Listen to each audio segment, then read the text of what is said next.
things I really like about your book is the way that you address Fred Rogers dealing with children's fears and even trauma.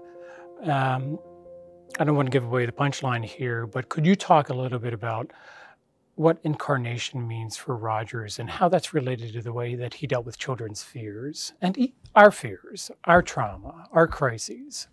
Yeah, so for me, one of the questions I had when I started writing was, why in the world do I love this man so much? I had this, sort of abiding love for him from childhood, but I couldn't remember why, other than just that I loved him.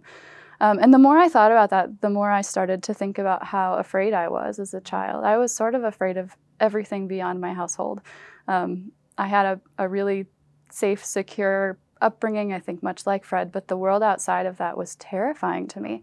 And so I suspect, I don't know, but I think probably it was really important for me to see this adult who was taking me and my fears very seriously and speaking to me about my fears.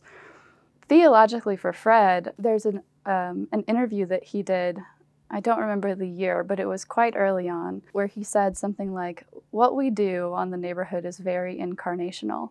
And that's such theological language. It's inside our theological language. But he went on to elaborate that had something to do with being with children in their fears.